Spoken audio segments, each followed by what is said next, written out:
مشاهدينا الأفاضل، كانت هذه الأخبار الداخلية. فاصل قصير ونوافيكم بالأخبار العالمية.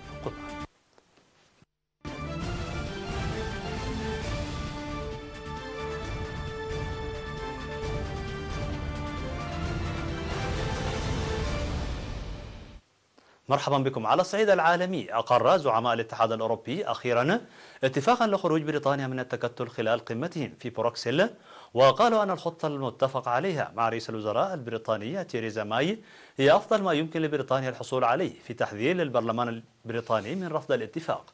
وقال جان كلود يونكر رئيس المفوضية الأوروبية للصحفيين بعد إقرار زعماء الدول 27 الأخرى الأعضاء بالاتحاد المعاهدة التي تحدد شروط الانسحاب البريطاني في مارس ومستقبل علاقات التجارة بين الطرفين ستخيب آمال أولئك الذين يعتقدون أنهم سيحصلون على صفقة أفضل برفضهم هذا الاتفاق. وفي مؤتمر صحفي عقب القمة، سعت ماي إلى الترويج لخطتها، قائلة على شاشات التلفزيون أنه الاتفاق الوحيد الممكن الذي يتيح السيطرة على حدود المملكة المتحدة وميزانيتها مع الحفاظ على الامتثال الوثيق لقواعد الاتحاد الأوروبي التي تصب في مصلحة أنشطة أعمال وأمن بريطانيا وأوروبا. وذكر مسؤول كبير بالاتحاد الأوروبي أن الخطة البديلة الوحيدة تعد لاحتمال عدم التوصل إلى اتفاق، وهو سيناريو ستقع فيه بريطانيا في مأزق قانوني يوم 29 من مارس، مما يؤثر سلبا على اقتصاد أوروبا. ويقول معروض ماي أن الاتفاق سيترك بريطانيا مقيدة بقواعد الاتحاد الأوروبي التي لن تشارك في تحديدها بعد الانفصال. قال الرئيس الأوكراني بيترو بورشينكو أنه سيقترح على البرلمان إعلان الأحكام العرفية في البلاد بعد أن هاجم الجيش الروسي 3 سفن تابعة للبحرية الأوكرانية واحتجزها في البحر الأسود. وقال بورشينكو أن البرلمان قد يوافق على إعلان الأحكام العرفية التي ستقيد الحريات المدنية وتمنح مؤسسات الدولة سلطات واسعة.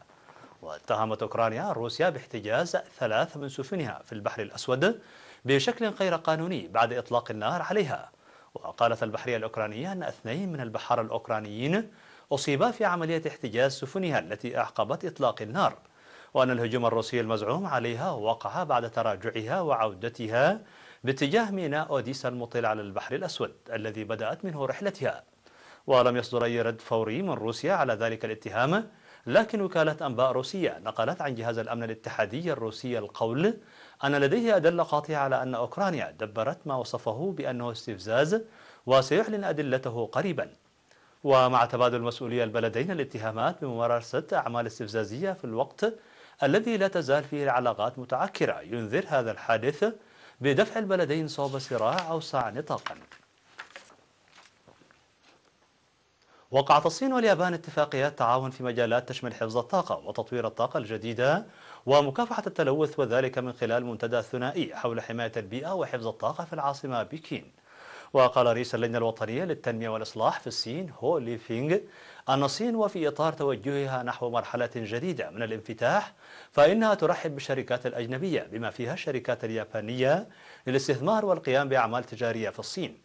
وأوضح ليفينغ أن المنتدى الذي عقد لأول مرة عام 2006 لعب دورا مهما في تعزيز التبادلات الاقتصادية والتكنولوجية والتعاون العملي بين البلدين، داعيا إلى بذل المزيد من الجهود لتعزيز التعاون الدولي واستكشاف أنماط المنافع المتبادلة والنتائج المربحة للجانبين. وشملت مجالات التعاون أيضا تنمية المدن الذكية وسبل التصدي لتغير المناخ.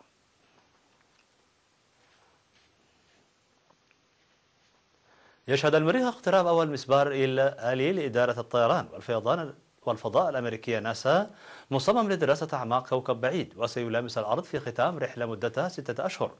ومن المقرر أن يهبط المسبار إنسايت في أرض ترابية تتخللها الصخور على سطح الكوكب الأحمر بعد أن يقطع 548 مليون كيلومتر في رحلته من الأرض.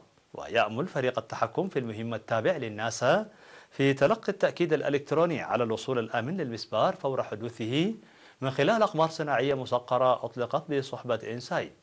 وبهذا سيكون المسبار إنسايت على بعد نحو 600 كيلومتر عن موقع هبوط المسبار كيروسيتي في العام 2012، وهو آخر مركبة فضاء ترسلها ناسا إلى الكوكب الأحمر.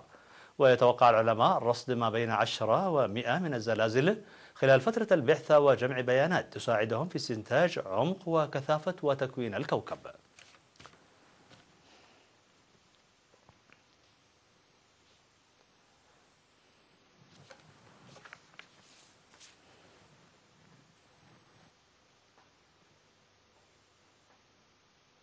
مشاهدينا الأفاضل، بهذا نكون قد وصلنا بكم إلى نهاية النشرة. شكرا على حسن المتابعة، دمتم بألف خير.